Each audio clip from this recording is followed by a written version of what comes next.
అనగనగా ఒక కాకి మర్రి చెట్టుమీద ఉండేది. అది ఆ చెట్టు కింద ఉన్న ఎలుకతో స్నేహం చేయాలనుకుంది. కాని కాకి ఒప్పుకోలేదు. చివరకు ఎలుకతో కాకి స్నేహానికే ఒప్పుకుంది. ఒకరోజు కాకి దిగులుగా ఉంది. కారణమేంటి అని అడిగింది ఎలుక. కాకి చెప్పింది, ఈ అడవులలో నాకు ఆహారం దొరకటం లేదు. దక్షిణంలో ఒక అరణ్యముంది. అక్కడ ఒక చెరువులో నా మిత్రుడు తాబేలు ఉంటాడు. ఆ అరణ్యంలో నాకు పుష్కలంగా ఆహారం లభిస్తుంది. అందుకే నేను అక్కడికి వెళ్ళాలని అనుకుంటున్నాను. ఎలుక మెల్లగా అంది, అలాగేనా, నేను కూడా వస్తాను.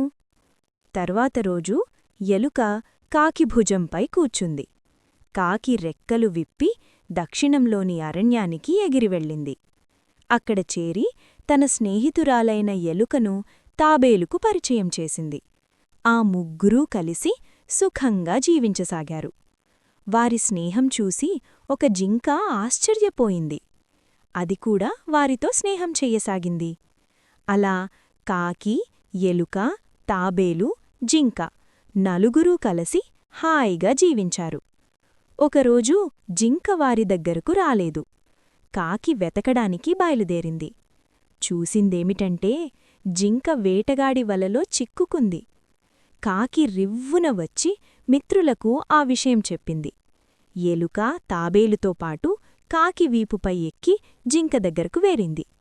ఎలుక తన పుదునైన పళ్లతో వలను కొరికింది. టక్ టక్. ఇంతలో వేటగాడు వస్తున్నాడు. జింక లేచి పరుగెత్తింది.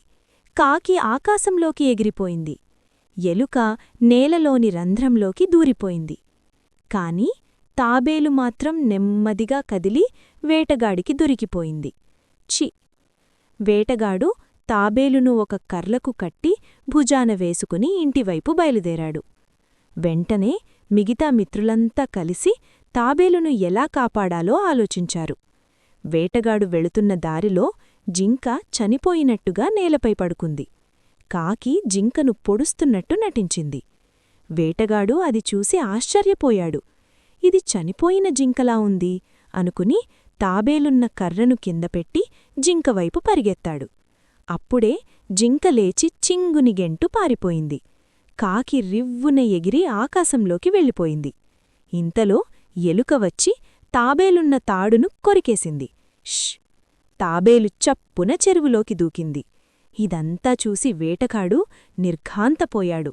తన చేసిదేలేక తలదించుకుని ఇంటిదారి పట్టాడు. ఇలా స్నేహితులు కలిసినప్పుడు ఎలాంటి కష్టమూ చిన్నదే అవుతుంది.